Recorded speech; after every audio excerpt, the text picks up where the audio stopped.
6월 25일 날에 북한은 중국 그리고 소련과 손을 잡고서 우리나라를 침략해 왔습니다. 같은 민족이면서도 같은 민족을 치기 위하여 엉뚱하게 중국과 러시아를 끌어들여 전쟁을 벌인 것이죠. 이와 똑같은 일이 본문에서도 벌어지고 있습니다. 당시 남유다와 북이스라엘은 같은 동족이면서도 갈라져 있었어요. 분단 국가였던 것이죠. 그런데 그때 당시 강대국으로서 영향력을 확대하고 있었던 나라는 바로 아수르였었습니다. 무서운 속도로 파죽지세로 주변 나라를 정복해 가던 나라가 바로 아수르였었습니다. 이에 북이스라엘 그리고 아랍 나라는 심각한 위협을 느끼게 되었습니다. 아수르에게 자칫하면 잡혀먹을 것 같은 그 위기 속에서 북이스라엘과 아람 두 나라는 연합하여서 아수르에 대항하기로 동맹을 맺었습니다.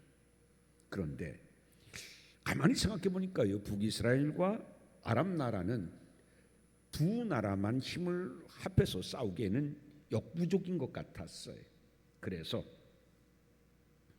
남유다를 끌어들여서 세 국가가 연합하면 그래도 좀 맞설 수 있지 않을까라는 생각을 하게 되어서 남유다에 사신을 보내가지고서 남유다도 이 동맹에 참여할 것을 요청하게 되어집니다. 그런데 유다왕 아하스라고 하는 사람은 이 제안을 이런 지하에 거절해버리고 말합니다. 그러자 아람과 북이스라엘 연합군은 이 유다를 괘씸하게 여깁니다. 그리고서는 가만히 뒀다가는 저 유다가 아수르에 붙었다가는 자기들한테 더 큰 위험이 있겠다 라는 생각에 아수르 편에 붙기 전에 먼저 유다를 공격하는 것이 전략상 유리할 것이다 생각해가지고서 아수르를 대항하려고 연합했었던 북이스라엘과 아람은 칼을 방향을 틀어서 남유다를 공격해 오게 되어집니다. 앉아서 남유다는요, 이 북이스라엘과 아람의 연합군이 쳐들어온다는 소식을 듣고 유다 왕과 유다의 모든 백성들의 마음이 어땠었느냐면 성경 말씀에 보면 숲이 바람에 흔들림과 같이 흔들렸다 이렇게 본문 2절에 기록하고 있습니다. 왜냐면 무서워서 우리가 잘 아는 것처럼 사시나무 떨듯이 벌벌벌벌 떨었다 그런 얘기입니다. 남유다의 힘만으로는 북이스라엘과 아람의 연합군을 상대할 수 없었기에 꼼짝없이 이제 그들은 그들의 칼에 목숨을 잃게 되고 말발굽에 그들은 짓밟히게 될 걸 생각하니까 오금이 저리고 사시나무 떠듯이 그들은 벌벌 떨게 되어집니다. 여러분, 남유다는 그때 하나님을 믿고 있었습니다. 하나님을 믿었으면 삶의 위기가 올 때에, 국가 위기가 올 때에 어떻게 됩니까? 하나님 앞에 당연히 기도해야겠죠. 하나님 도와주세요. 우리의 남유다의 힘만으로는 도저히 저 북이스라엘과 아람 군대 연합을 이길 수 없사오니 하나님이 우리에게 당신의 긍휼과 능력을 베풀어 주시사 우리를 그들의 손에서 구원하여 주옵소서라고 기도해야 됩니다. 낙심하기 전에는요, 기도의 자리에 서야 됩니다. 불안과 두려움의 자리에 서기보다는 믿음의 자리에 서서 하나님 앞에 그렇게 기도해야 마땅했었습니다. 그래도 불구하고서 그들은 그 당시 이 북이스라엘과 아람 나라가 쳐들어오자 그나마 있던 믿음도 다 두려움 속에 날아가 버리고 사시나무 떨듯이 벌벌 떨기만 했었습니다. 그때 그래도 하나님은 사랑의 하나님입니다. 하나님께서는 그때 이사야 선지자를 유다 왕남 아하스에게 보냅니다. 그런데 특이한 것은요, 아하스만 보낸 것이 아니라 아하스의 아들 스알 야숫과 함께 보냈습니다. 여기서 우리는 생각해 봅니다. 왜 하나님께서는 이사야 선지자를 혼자 보내지 아니하시고 왜 아들 스알 야숫과 함께 보냈을까라고 하는 점입니다. 이사야가 나이가 많아가지고서 혼자 가는 길이 멀고 험해서 같이 보냈었을까? 아니면은 이 이사야가 유다 왕에게 무서워서 벌벌 떨까봐, 왕의 위세에 눌려가지고서 할 말을 제대로 못할까봐 아들 스알야습을 같이 보냈을까? 도대체 왜 같이 보냈을까라는 이야기입니다. 같이 보낸 이유는 그 스알야습이라는 아들의 이름의 뜻을 우리가 알면 하나님이 왜 스알야습을 같이 보냈을까를 알 수 있습니다. 스알야습이라고 하는 이름의 뜻은 남은 자가 돌아오리다라고 하는 이름의 뜻을 가지고 있습니다. 남은 자가 돌아오리라. 무슨 얘기입니까? 북이스라엘과 아람이 연합해서 쳐들어와서 지금 벌벌 떨면서 우리는 다 죽었구나, 끝장났구나, 망했구나. 그런데 하나님은 뭐라고 말씀하셔요? 스알야습을 통해서, 그 이름의 뜻을 통하여서 결코 너희는 망하지 않게 될 것이다. 남은 자가 있고 그 사람들은 반드시 돌아오게 될 것이다. 그런 의미로 이사야의 아들 스알야습을 함께 보내게 되어졌던 것입니다. 그리고서 하나님께서는요, 그에게 뭐라고 말씀하시냐면 그 연합군은 부직갱이와 같다, 이렇게 말씀하십니다. 부직갱이. 여러분 연세 많으신 분들은 부직갱이가 뭔 줄 알잖아요. 요즘 젊은 사람들은 부직갱이가 뭔지 모르지만 옛날에는 다 아궁이를 썼잖아요. 그렇지 않습니까? 아궁이를 썼는데 그 아궁이에 불을 붙일 때 쓰는 게 바로 부직갱이입니다. 그래서 불에 타요. 근데 이것도 오래오래 되게 되면 어떻게 해요? 이제는 형편없이 힘이 없어서 금방 불이 붙으면 어떻게 해요? 부러지게 쉽은 것이 바로 부직갱이입니다.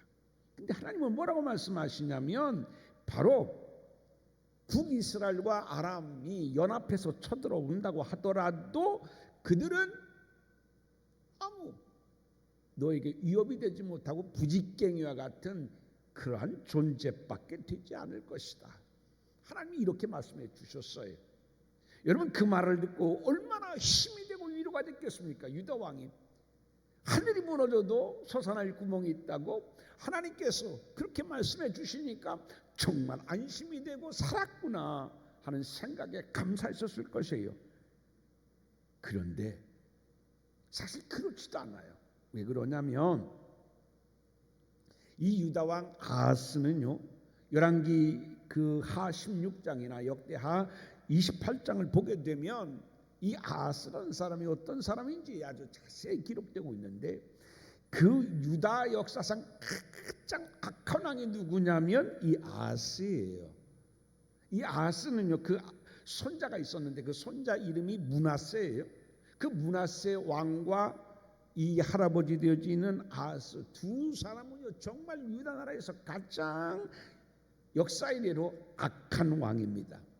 므낫세가 더 악한지 할아버지인 아하스가 악한지 막상 막하를 다투는 그렇게 나쁜 왕들, 악한 왕들이었었습니다. 바알 신상을 만들고 우상 숭배에 앞장섰던 사람이 누구냐면 바로 아하스입니다. 심지어요 그 아들을 불에 태워 그 아들을 제물로 바치는 신 몰렉 신앙까지도 수입했던 사람이 누구냐면 이 바로 아하스예요. 그러니까 못된 신앙은, 못된 종교는 다 수입해 가지고서요 하나님의 마음을 그렇게 아프게 했던 사람이 누구냐면 아하스입니다. 우리 신앙은 순결해야 돼요. 그래서 하나님만을 섬겨야 되는데 사람을 죽여서 제물로 바치는 인신제물을 드리는 몰렉신앙까지도 다 수입해 와가지고서 백성들에게 그 신을 믿게 했던 아주 악한 왕이 누구냐면 바로 이 아하스입니다. 여러분 그런데도요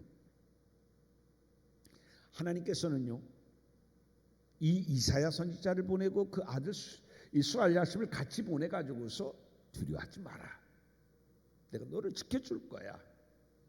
그들이 연합해서 쳐들어와도 그들은 부직갱이 같을 거야. 너는 멸망당하지 않아. 얼마나 감사해. 선한 왕에게, 믿음이 있는 왕에게 이렇게 했다고 하면 별로 감동이 되지 않을 거예요. 근데 하나님은 누구에게 이렇게 선지자를 보내가지고서 걱정하지 마라, 내가 지켜주게 될 것이다, 그들은 부지깽이가 될 것이다 라고 하나님께서 약속해 주셨어요. 가장 악한 왕에게. 왜 하나님은 가장 악한 왕에게도 이렇게 기회를 주셨을까? 그게 바로 아하스는 누구를 의미해요? 우리 자신입니다. 인간을 대표하는 거예요.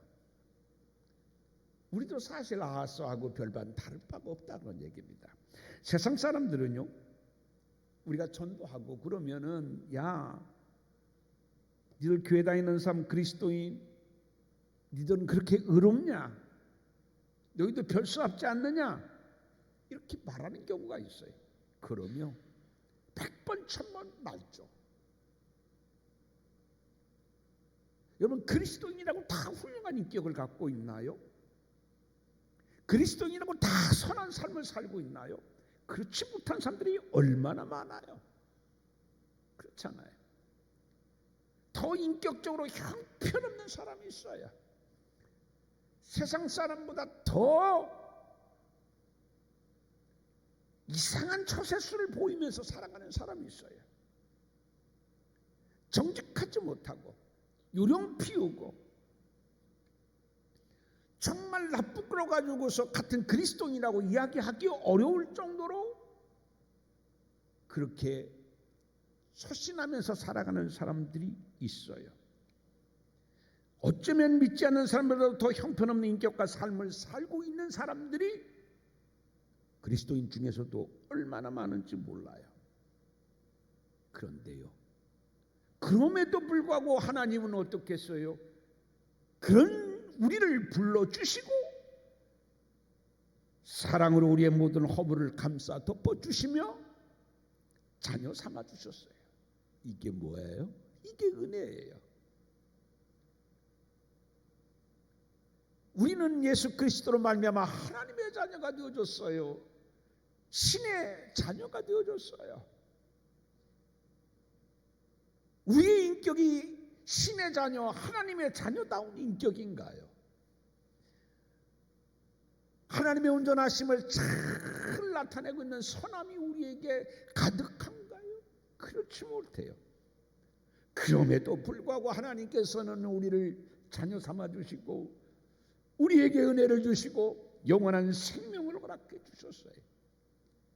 똑같아요. 하나님은요, 아하스가 가장 악한 왕임에도 불구하고 하나님은 사랑하셨어요. 이게 하나님의 사랑이에요. 이게 하나님의 사랑인 거예요. 조건적 사랑이 아니에요. 무조건적인 사랑, 그게 하나님의 사랑이에요. 그 무조건적인 하나님의 사랑이 아니라고 하면 이 세상에 구원받을 사람은 아무도 없을 거예요. 결혼 생활이 파국으로 치닫는 부부가 있었습니다. 그들은 서로에게 깊은 상처를 주면서 불평을 하면서 늘 살았어요. 다툴 때는 서로 하지 말아야 될 마지막 말 금지어까지도 선을 넘어가면서 상처 주면서 싸워가면서 으르렁대면서 원망하면서 살았어요. 그러기에 남편은 상냥하고 부드러운 여성을 만나지 못한 것을 후회하며 삽니다. 아내는 남자가 더 포용력 있고 더 온화하고 더 책임감이 강하고 생활력이 강한 남자를 만나지 못한 것을 후회하면서 삽니다. 늘 그러기에 서로를 보면 못마땅하게 봅니다. 가정은 행복한 가정이 아니죠. 바로 지옥이었었습니다. 차라리 얼굴을 안 보면 좋은데 보기 싫은 얼굴을 늘 봐야 하는 그들에게는 하루하루가 고역이었습니다. 그런데 어느 날 그들의 얼굴이 달라졌어요. 늘 찌푸리고 못마땅했던 그들의 얼굴이 환하게 펴지고 웃음이 가득하고 행복한 얼굴이 되어졌어요. 사람들이 묻습니다. 도대체 무슨 일이 있었느냐고. 아니요, 아무 일 없었습니다. 근데 어떻게 이렇게 변했어요? 우리는 아무 일이 없었지만 깨달은 게 있습니다. 뭘 깨달았는데요? 그럼에도 불구하고 사랑하기로 둘이 약속을 했습니다. 이 약속을 하고 이 고백을 한 뒤로 우리는 정말 진정 사랑해줬고 행복해졌습니다. 그럼에도 불구하고 남자는 여자가 왜 이렇게 억세? 왜 여자답지 못해? 잔소리 그만하면 안 돼? 덮어주면 안 돼? 눈 감아주면 안 돼? 꼭 지적해야 돼? 여자는 또 남자에게 왜 이렇게 남자가 옹졸해? 서로 원망했어요. 그런데 그럼에도 불구하고 사랑하기로 하니까 정말 행복해졌다는 얘기예요. 그게 하나님의 사랑이에요. 하나님은 우리를 이유 있어서 사랑하신 것이 아니에요. 그럼에도 불구하고 사랑하신 거예요. 형편없는 것임에도 불구하고 우리를 사랑해 주셨어요. 호세아서에 보게 되면 우리는 정말 하나님의 위대한 사랑이 얼마나 그 높이와 깊이와 넓이를 알 수 있지 않습니까? 하나님은 호세아에게 고멜과 결혼하라고 말씀합니다. 이는 무슨 말이에요? 고멜을 사랑하라는 얘기죠. 근데 여러분 잘 아시잖아요. 고멜은 어떤 사람입니까? 순결한 여인이 못 돼요. 정숙한 여인이 못 돼요. 좀 품이 있고 고귀한 인격을 가진 사람이 아니에요. 품격과는 거리가 멀어요. 천박해요. 천박하기만 하나요? 몸을 파는 창녀예요. 고멜은 이름이 뜻이 뭐냐? 완전함이란 뜻이에요. 저는요 이 완전함이라는 뜻을 보면서 어떤 생각을 하냐면 그래 완전하긴 완전했구나. 가장 인간이 가장 못된 완전함의 대표가 누구냐면 바로 이 고멜이에요. 여러분 아시잖아요.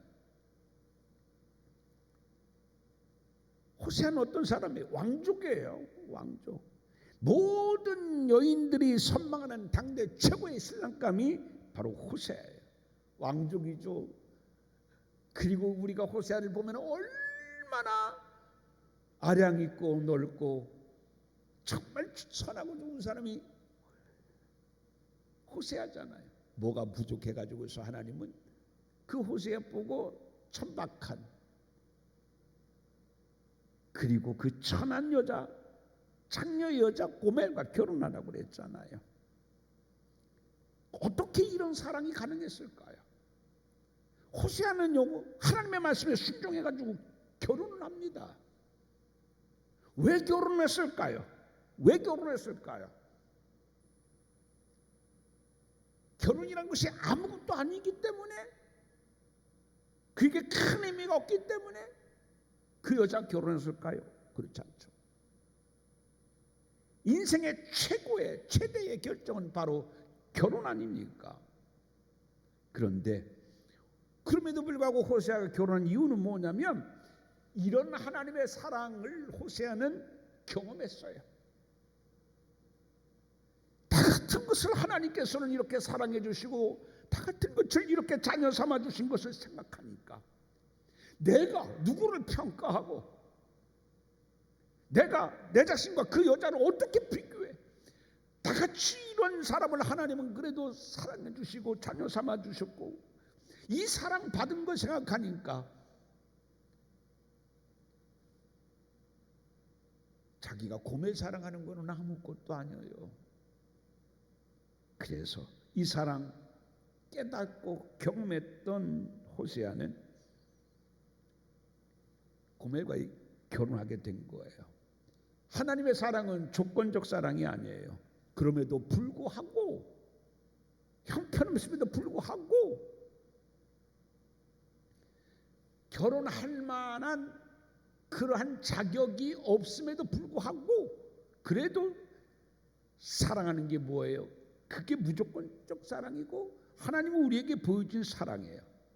오늘 본문도 똑같아요. 하나님께서는요 그 악한 남유다 왕 아하스에게 이사야 선지자를 보내가지고서 걱정하지 마라. 남유다와 북이스라엘과 아람이 그렇게 연합을 해도 그들은 부지깽이와 같을 것이고 내가 너희를 보호해 줄 것이다. 이게 얼마나 큰 은혜고 자비입니까? 그런데 여러분, 이러한 하나님의 은혜와 자비와 사랑에 어떻게 아하스 왕은 반응했겠습니까? 자, 12절을 봅니다. 같이 한번 읽어봅니다. 12절입니다. 어떻게 반응했는지. 시작. 아하스가 이르되 나는 구하지 아니하겠나이다. 나는 여호와를 시험하지 아니하겠나이다. 하나님께서는 뭐라고 말씀했느냐면요, 그래, 기도해, 징조를 구해, 그렇게 말씀해 주셨어요. 네가 뭐 원하니? 그러면 내가 네가 원하는 거 들어줄게. 그러면 얼마나 좋아요. 기도해야죠. 그런데 아하스는 뭐래요? 나는 구하지 아니하겠나이다. 나는 여호와를 시험하지 아니하겠나이다. 왜 기도하지 않고 왜 징조를 구하지 않는데요? 왜 하나님을 시험하지 않는데요? 이유는 단 하나입니다. 뭐예요? 하나님을 믿지 않았어요. 기도해봤자 뭐 달라질 게 있나? 기도한다고 북이스라엘과 아람 왕이 둘이 연합해 쳐들어오는 것이 동맹이 깨지는 일이 있을까? 우리는 아직까지 전쟁 준비도 못하고 변변치 못하는 이 병력 가지고 싸운다는 것은 똑같은 일인데 기도한다고 무슨 일이 일어날까? 하나님의 능력을 믿지 못했기 때문에 그는 구하지 않겠다라고 이야기합니다.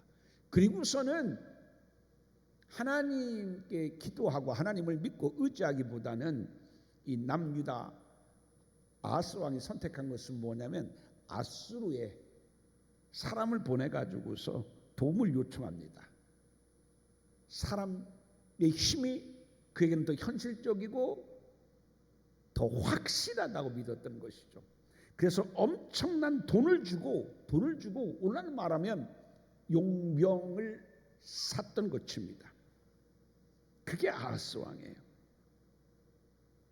눈에 보이지 않는 하나님을 의지하기보다는 눈에 보이는 아수르를 의지하는 것이 내 삶의 확실한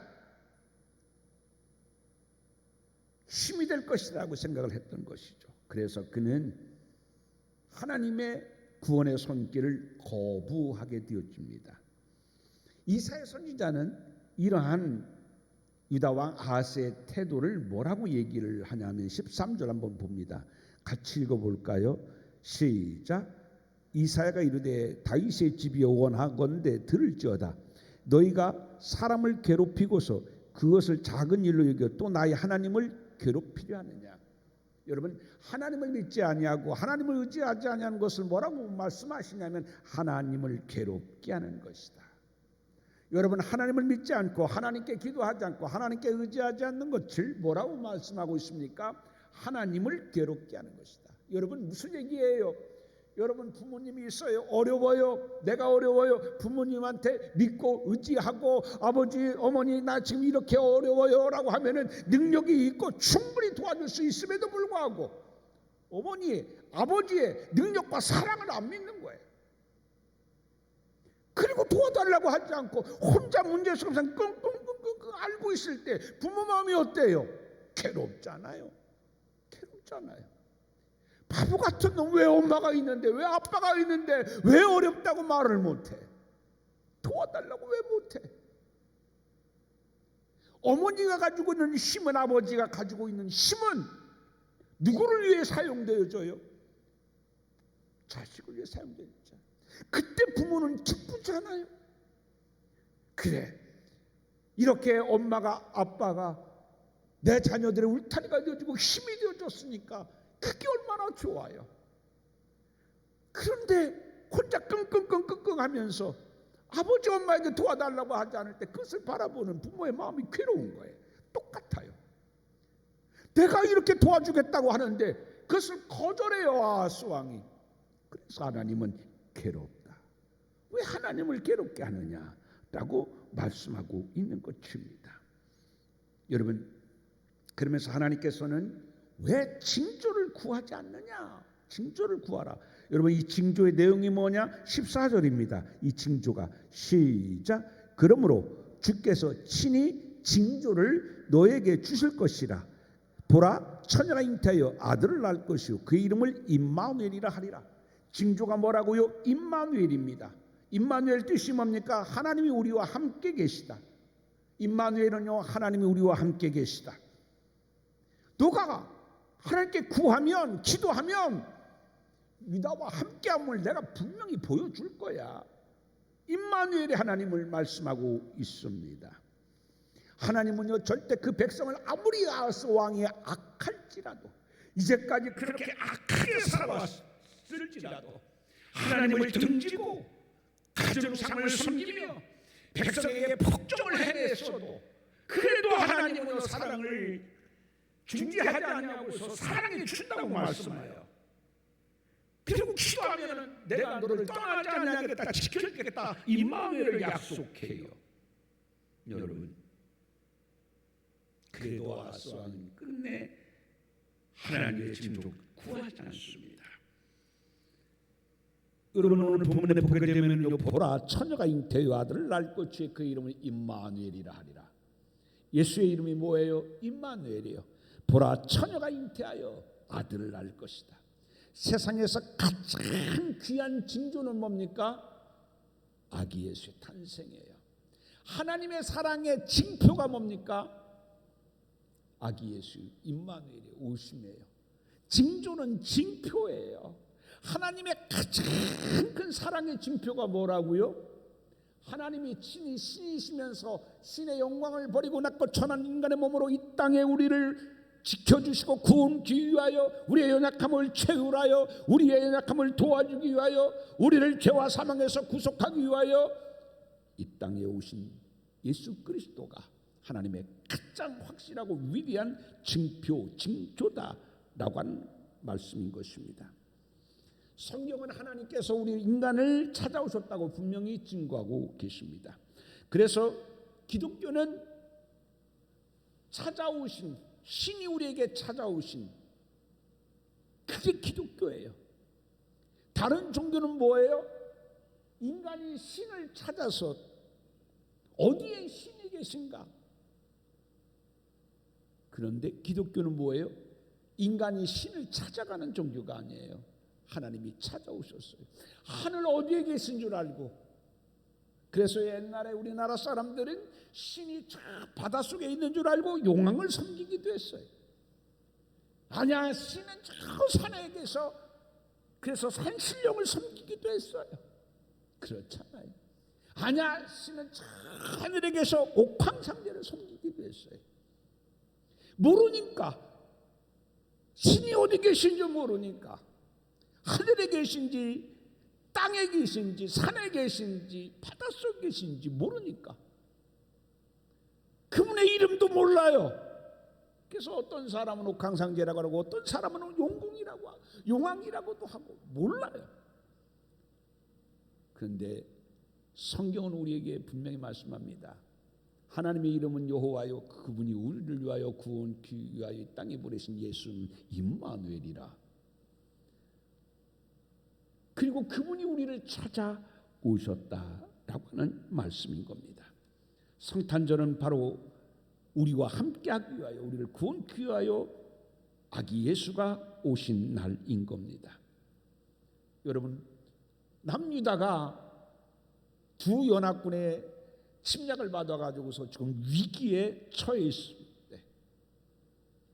이를 구원하기 위하여 하나님께서는 징조를 구하라 말씀하지 않습니까?